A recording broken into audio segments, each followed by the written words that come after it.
बिस्मिल्लाहिर्रहमानिर्रहीम। आज का जो हमारा टॉपिक है वो है कोवेलेंट बॉन्डिंग के ऊपर, और उसके बाद हम इंट्रिंसिक सेमीकंडक्टर्स को भी इसी में आज की इस टॉपिक में इंशाल्लाह कवर करेंगे।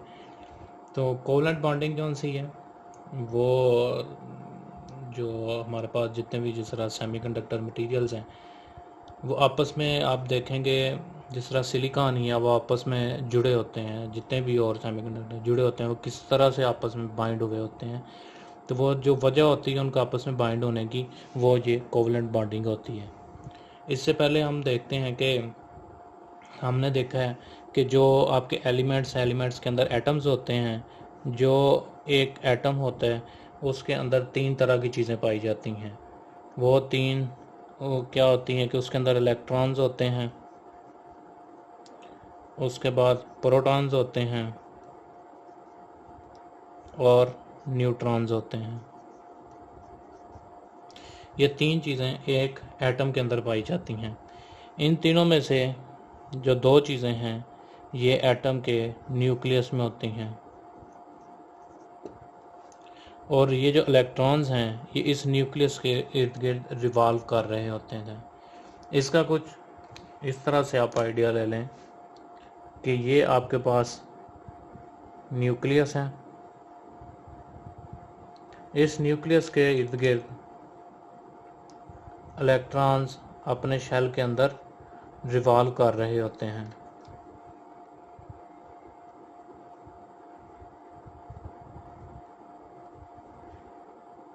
ठीक है, ये इलेक्ट्रॉन्स इस तरह से रिवॉल्व कर रहे होते हैं, और ये जो एटम का न्यूक्लियस है इसके अंदर प्रोटॉन्स और न्यूट्रॉन्स ये दोनों न्यूक्लियस में पाए जाते हैं, जबकि इलेक्ट्रॉन्स वो इस तरह से अपने अपने शेल के अंदर रिवॉल्व कर रहे होते हैं एक फिक्स्ड पाथ के अंदर। अभी हम देखते हैं कि हमने कुछ सेमीकंडक्टर मटेरियल्स का नाम दिया था, जिस तरह सिलिकॉन, जर्मेनियम, गैलियम और आर्सेनिक था। तो हम ये देखते हैं कि सिलिकॉन के जो टोटल उसके न्यूक्लियस के इर्द गिर्द इलेक्ट्रॉन्स घूम रहे होते हैं वो 14 होते हैं, 14 इलेक्ट्रॉन्स होते हैं।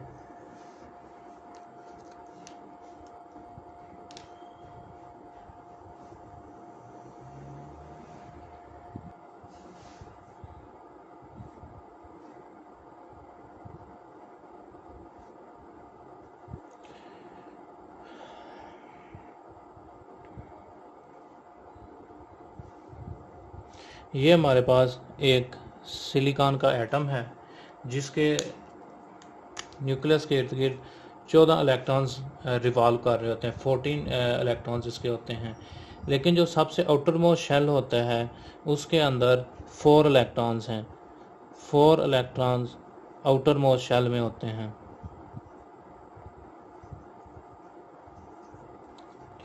तो जो इलेक्ट्रॉन्स हमारे पास आउटर शेल पे होते हैं उसे हम कहते हैं वैलेंस इलेक्ट्रॉन्स। वैलेंस इलेक्ट्रॉन्स वो इलेक्ट्रॉन्स होते हैं जो सबसे आउटर मोस्ट शेल में पाए जाते हैं। तो सिलिकॉन के केस के अंदर वैलेंस इलेक्ट्रॉन्स हमारे पास 4 हैं जो इसके इर्द गिर्द रिवॉल्व कर रहे होते हैं। इसी तरह से अगर मैं बाकी सेमीकंडक्टर्स को देखूं, अभी हमने सिलिकॉन को देखा, इसके टोटल इलेक्ट्रॉन 14 थे, टोटल इलेक्ट्रॉन जो इसके इर्द गिर्द रिवॉल्व कर रहे 14 थे, और जो वैलेंस इलेक्ट्रॉन थे वो 4 थे। इसी तरह से जो हमारे पास जर्मेनियम है इसके टोटल इलेक्ट्रॉन्स 32 हैं, और जो इसके वैलेंस इलेक्ट्रॉन्स हैं वो भी 4 हैं कि इसके जो सबसे आउटर मोस्ट शेल है उसके अंदर 4 इलेक्ट्रॉन्स रिवॉल्व कर रहे हैं। उसके बाद हमारे पास गैलियम है, गैलियम के टोटल इलेक्ट्रॉन्स 31 हैं, और इसके जो वैलेंस इलेक्ट्रॉन्स हैं वो 3 हैं। और हमने एक आर्सेनिक को देखा, आर्सेनिक के टोटल इलेक्ट्रॉन्स 33 हैं, और इसके जो वैलेंस इलेक्ट्रॉन्स हैं वो 5 हैं। सो ये हमारे पास जो सेमीकंडक्टर मटेरियल है सिलिकॉन, जर्मेनियम, गैलियम और आर्सेनिक, इसको हमने देखा कि टोटल इलेक्ट्रॉन्स हैं और इसके वैलेंस इलेक्ट्रॉन्स हैं। अभी जो वैलेंस इलेक्ट्रॉन्स हैं वो असल में दूसरे, जो जिस तरह सिलिकॉन के 4 वैलेंस इलेक्ट्रॉन्स हैं, तो ये सिलिकॉन का एक एटम अपने सिलिकॉन के दूसरे एटम के साथ इंटरेक्ट करता है अपने वैलेंस इलेक्ट्रॉन्स के साथ। मतलब ये है कि सिलिकॉन के जो वैलेंस एक एटम, सिलिकॉन के एक एटम के जो वैलेंस इलेक्ट्रॉन्स हैं वो सिलिकॉन के दूसरे एटम के वैलेंस इलेक्ट्रॉन्स के साथ एक बॉन्डिंग बना लेते हैं, जिसकी वजह से ये जो सिलिकॉन मटेरियल है आपस में एक इकट्ठा यकजान हमें नज़र आ रहा होता है। Same goes for germanium, gallium और आर्सेनिक। इनके भी जो वैलेंस इलेक्ट्रॉन्स हैं वो बॉन्डिंग बना लेते हैं दूसरे एटम्स के साथ। तो ये जो बॉन्डिंग इनमें आपस में बनती है उसको हम कहते हैं कोवलेंट बॉन्ड। अभी जो हमारे पास है, जिस एटम के वैलेंस इलेक्ट्रॉन 4 हों तो उसको हम कहते हैं कि ये टेट्रावेलेंट है। जिस तरह सिलिकॉन और जर्मेनियम है, इसको हम कहेंगे ये टेट्रावेलेंट है। कहने का मतलब ये है कि ऐसे एटम्स जिनके वैलेंस इलेक्ट्रॉन 4 हों उसको हम टेट्रावेलेंट कहेंगे। टेट्रावेलेंट, वेलेंट निकला वैलेंसी से, टेट्रा निकला 4 से, यानी कि ऐसे एटम्स जिनके 4 इलेक्ट्रॉन्स हों वैलेंस शेल के अंदर, सबसे आउटर मोस्ट शेल के ऊपर, तो उसको हम कहेंगे कि ये टेट्रावेलेंट है। इसी तरह से जो हमारे पास गैलियम है, इसके जो आउटर मोस्ट शेल है उसके अंदर 3 इलेक्ट्रॉन्स हैं। तो जो आउटर मोस्ट शेल के अंदर 3 इलेक्ट्रॉन्स रखे उसको हम कहते हैं कि ये, इसकी जो ये एटम है ये ट्राईवेलेंट है। कहने का मतलब ये है कि इस एटम के जो आउटर मोस्ट शेल है उसके अंदर 3 इलेक्ट्रॉन्स हैं। इसी तरह जिसके आउटर मोस्ट शेल के अंदर 5 इलेक्ट्रॉन्स हो उसे हम पेंटावेलेंट कहते हैं, कि इसके आउटर मोस्ट शेल के अंदर 5 इलेक्ट्रॉन्स हैं। पेंटा 5 को कहते हैं वेलेंट वैलेंसी, यानी कि आर्सेनिक के आउटर मोस्ट के 5 हैं, तो इसलिए ये आर्सेनिक का जो एटम है ये पेंटावेलेंट है। और जो गैलियम है इसका ट्राईवेलेंट है, जो सिलिकॉन और जर्मेनियम है इसका टेट्रावेलेंट है। इसके बाद एक हमने टर्म देखी वैलेंसी, यानी कि वेलेंट।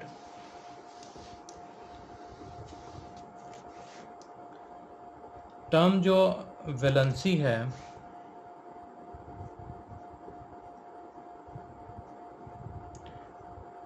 हम ये कहते हैं कि जो सबसे आउटर मोस्ट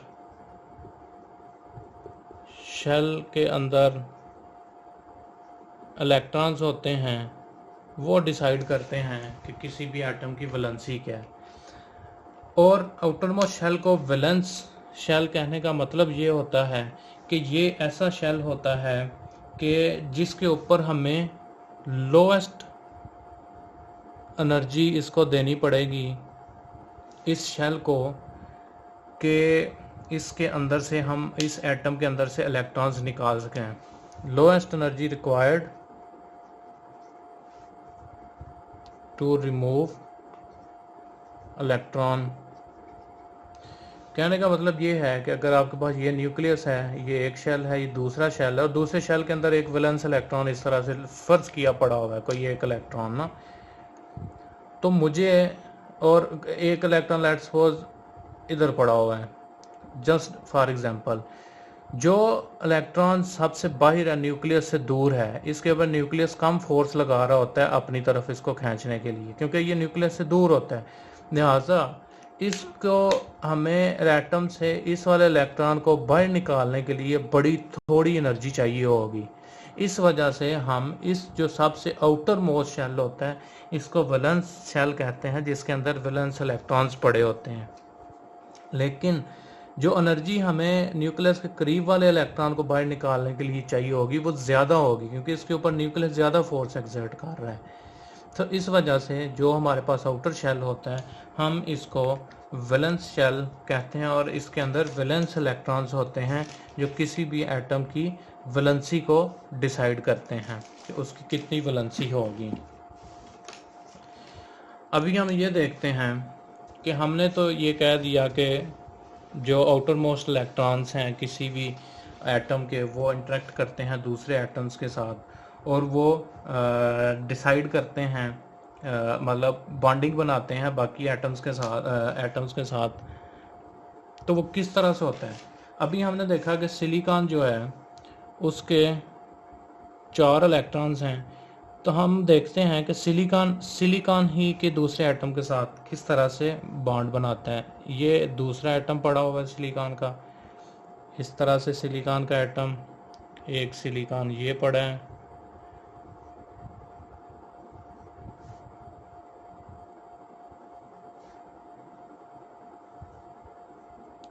तो ये हमारे पास सिलिकॉन के एटम्स पड़े हुए हैं। और हमें ये पता है कि सिलिकॉन के जो आउटर मोस्ट शेल है उसके अंदर 4 इलेक्ट्रॉन्स हैं। इसी तरह इस सिलिकॉन के भी आउटर मोस्ट शेल के ऊपर 4 इलेक्ट्रॉन्स हैं। सेम गोज बाकी सिलिकॉन के अंदर भी 4 इलेक्ट्रॉन्स हैं। ये इस सिलिकॉन के भी 4, इसके भी 4, ये बाकी सिलिकॉन्स के भी 4 इलेक्ट्रॉन्स हैं। तो ये जितने भी सिलिकॉन्स के एटम हैं ये एक दूसरे के साथ अपने इलेक्ट्रॉन्स शेयर करते हैं, जिसके वजह से इनके दरमियान कोवलेंट बॉन्डिंग होती है। वो किस तरह से कि ये सिलिकॉन का जो इलेक्ट्रॉन है ये शेयर करेगा इसके साथ, ये वाला शेयर होगा इसके साथ, और ये वाला शेयर इससे आगे जो होंगे उससे होगा। ये इस तरह से शेयर हो जाएगा, ये शेयर हो जाएगा इस तरह से।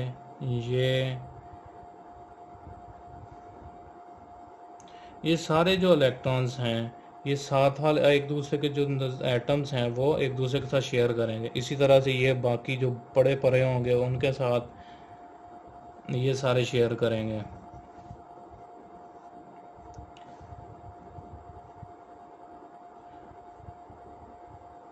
तो इस तरह से जो सिलिकॉन है, सिलिकॉन के जो एटम्स हैं वो आपस में कोवलेंट बॉन्ड बना के, ये जो अभी इनके दरमियान बॉन्ड बना, ये जो बॉन्ड बना हुआ है, ये सारे ये बॉन्ड, ये जितने भी बॉन्ड्स बने हैं ये सारे के सारे क्या है जी, कोवलेंट बॉन्डिंग है कि एक दूसरे के साथ इलेक्ट्रॉन्स शेयर करके जो अपने वैलेंस इलेक्ट्रॉन्स हैं, ये हमने देखा था ये सारे वैलेंस इलेक्ट्रॉन्स, ये वैलेंस इलेक्ट्रॉन्स हैं सिलिकॉन के, जो दूसरे सिलिकॉन के वैलेंस इलेक्ट्रॉन्स के साथ एक बॉन्डिंग बना के एक पूरी जो मटेरियल है उसको ये शेप दे रहे होते हैं, मतलब अपने में बाउंड हो गए होते हैं।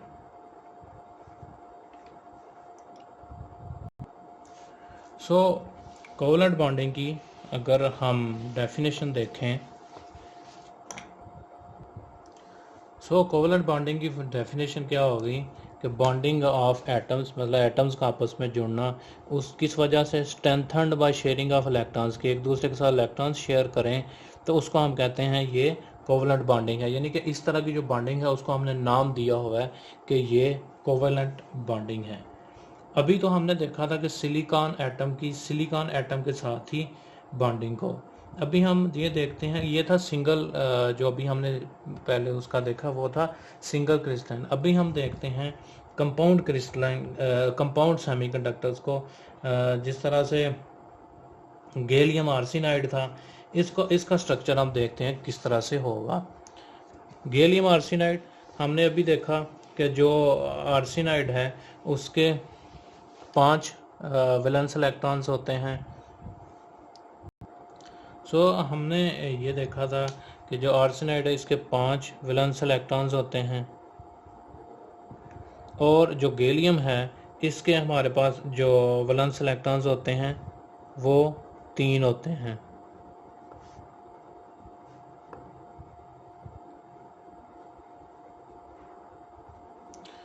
अभी ये किस तरह से बनाएगा, इसकी कोवलेंट बॉन्डिंग इस तरह से बनेगी कि एक आर्सेनाइड एटम के साथ 5 गैलियम के एटम लगे होंगे। ये आर्सेनाइड का जो एटम है ये इस गैलियम के साथ इस तरह से, ये इसके इलेक्ट्रॉन्स, दोनों के इलेक्ट्रॉन्स आपस में कोवलेंट बॉन्डिंग बनाएंगे। ये इस तरह, ये इस तरह से, ये इस तरह से। इसी तरह से ये जो 2 बच गए इनके आगे दोबारा जो हमारे पास है आर्सेनाइड उसका आगे इससे भी आगे शेयर होंगे, इससे भी इस तरह से ये आगे बना रहा होगा। तो गैलियम आर्सेनाइड के अंदर एक आर्सेनाइड के 5 जो वैलेंस इलेक्ट्रॉन्स हैं उनके साथ हर एक के साथ एक एक गैलियम लगा होगा। इस तरह से एक आर्सेनाइड एटम के साथ 5 गैलियम के एटम लगे होंगे। तो ये गैलियम आर्सेनाइड जो कि कंपाउंड सेमीकंडक्टर है, इसकी जो कोवलेंट बॉन्डिंग है वो इस तरह से हुई होती है। जो कोवलेंट बॉन्डिंग है ये एक स्ट्रांग किस्म की बॉन्डिंग होती है, लेकिन इसको भी हम ब्रेक कर सकते हैं। ब्रेक किस तरह कर सकते हैं? वो हो सकता है हीट दे के भी ब्रेक हो जाए, हो सकता है टेम्परेचर से भी ब्रेक हो जाए, वोल्टेज देने पे भी ब्रेक हो सकती है। तो जो कोवलेंट बॉन्डिंग है वो हम स्ट्रांग दो है, लेकिन हम इसको ब्रेक कर सकते हैं। कोवलेंट बॉन्डिंग के बाद एक हमने चीज़ कहा था कि हम उसको भी स्टडी करेंगे, वो थी इंट्रिंसिक सेमीकंडक्टर्स।